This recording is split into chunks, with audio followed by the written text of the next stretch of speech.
રાજકોટ જિલ્લાના ઉપલેટામાં ફરી એક વખત ભૂગર્ભ ગટરના કામ બાદ બેદરકારીથી વાહન ફસાયું। ભૂગર્ભ ગટરના ચાલી રહેલા કામને લઈ ઉપલેટા શહેરની પરિસ્થિતિ ખૂબ જ ખરાબ હોવાની વારંવાર ફરિયાદ ઉઠવા પામી છે। પાટણ વાવ રોડ પર આવેલ સોસાયટી વિસ્તારમાં ભૂગર્ભ ગટરના કામ દરમિયાન પાણીની લાઈન તૂટી ગઈ હોવાની સ્થાનિકોની ફરિયાદ। તોડી નાખેલી પાણીની લાઈનને લઈ છેલ્લા 2 વખતથી હજારો લીટર પાણીનો વેડફાટ થઈ રહ્યો છે। ઉનાળાના કપરા સમયની અંદર એક તરફ લોકો પાણીથી વલખા મારે છે તો બીજી તરફ ભૂગર્ભ ગટરના કામથી પાણીનો વેડફાટ થઈ રહ્યો હોવાથી અનેક લોકો પાણીથી વંચિત રહ્યા। વારંવાર પાણીની લાઈન તોડી નાખવી તેમજ ગટરની લાઈનો તોડી નાખવી જેવા ફરિયાદોના પહાડો ઉપલેટા શહેરમાં ઊભા થયા છે। ઉપલેટા શહેરના ખ્વાજાનગર ચોકમાં વહેલી સવારે પાણીનો વેડફાટ થયો અને બાદમાં ભૂવો પડતા છોટા હાથી વાહન ભૂવામાં ફસાયું। ભૂવો પડ્યા બાદ મદદ માટે આવેલ જેસીબી પણ ખાડામાં ફસાઈ ગયું, જેને યેનકેન પ્રકારે બહાર કાઢવામાં આવ્યું। ગુજરાત શહેરી વિકાસ કંપની લિમિટેડના ઉપલેટા શહેરમાં ચાલતા કામમાં અનહદ બેદરકારી સામે આવી રહી છે। ભૂગર્ભ ગટર માટે કરેલ ખાડામાં કોઈ વ્યક્તિ આ ઊંડા ખાડામાં પડશે તો તેને ચોક્કસપણે ગંભીર ઇજા થશે તેવી પણ સ્થાનિકોમાં ભય અને ચિંતા છે। ખોદેલ કામમાં પૂરતી ભરતી ન થતી હોવાનું સામે આવતા વારંવાર ભૂવા પડી રહ્યા છે અને ગંભીર રીતે અકસ્માતો પણ સર્જાઈ રહ્યા છે। આવી ગંભીર બેદરકારીને લઈ વાહન ચાલક અને સ્થાનિક રાહદારીઓમાં ઘણા દિવસોથી ભયનો માહોલ છવાયો। નામ ચેતનબેન ચેતનબેન શું તકલીફ છે બેન? અહીંયા ખાડા અવડાવડા ગાયરા છે, આમાં બાળકો પડી જાય છે, અમારે બાળકોને બહાર નીકળવા નથી દેતા। પાણીની લાઈનો તૂટી ગઈ છે તો પાણી આવતું નથી। હવે અમારે કઈ લાઈન લેવી સાહેબ? આમાં કંઈક બી તમે કરો સરખી રીતે તો સારું। અમને કોઈ ગાયરા ખાડાની કોઈ મતલબ નથી, પણ તમે કાયદેસરનું કામ કરો।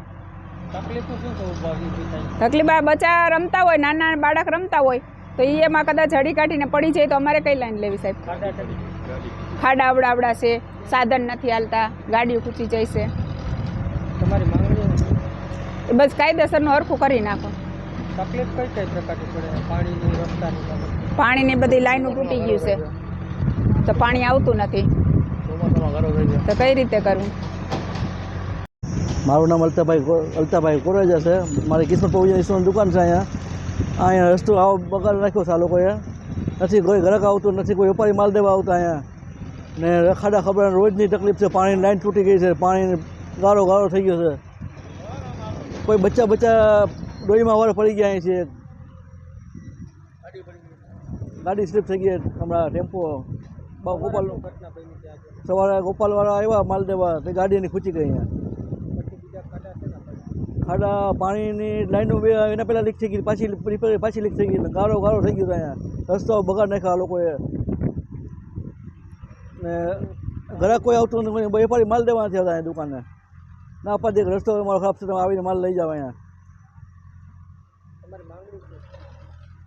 હા પાછું રસ્તો સારું કરી દે ને પાછું એવું કરી દે। અહીંયા આવો રસ્તો બેકાર કરી નાખ્યો છે, ગારો કીચડ કરી નાખ્યો છે અને રસ્તો ખાડા કરી નાખ્યા છે। કોઈ છોકરો બોકરો પડી જાય એની કોઈ જવાબદારી કોની? અહીંયા તમારું નામ બોલ નારાજા યુનુસભાઈ, સ્ટાર રેસિડેન્ટ પર આ ગટર ખોદી છે, એમાં ભૂવા પડી જાય છે, ગારો કીચડ થાય છે, પાણીની લાઈન તૂટી જાય છે, ખરાબાની લાઈન તૂટી જાય છે, સાધન આવવા જવા નડે છે।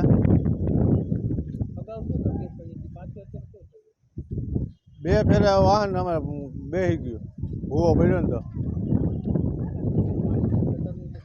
પાણીની લાઈન તૂટી ગઈ, પાણી બધું નીકળી જાય છે। અટાણે એક તો ઉનાળામાં પાણીની શોર્ટેજ છે, પાણી આવતું નથી। 2 દી આવે તો પાણી લાઈન તૂટી ગઈ, હવે 5 દી આવશે તો શું કરવું? શાકભાજી ફેરિયાવાળા કોઈ આવતા નથી ગારાની હિસાબે, બાટલાવાળા આવતા નથી, રોડમાંથી લેવા જવું પડે। બાટલાવાળા રોડમાંથી કહે કે ભાઈ બાટલો બદલાવી જાવ તો રોડમાંથી લેવા જવું પડે। બૈરાઓ એકલા હોય તો શું કરે? 17-18 ફૂટ ખાડો ગાયરો છે, હવે એ ભૂવા જ પીડા રાખે ને પાણી પાછું અમારું નિકાસ તો થતું નથી, આમ આગળથી લઈને હાલ્યા આવે। અમને તો આમાં કાંઈ ફાયદો નથી। રિપોર્ટર ઇમરાન સરાઉદી, ઉપલેટા।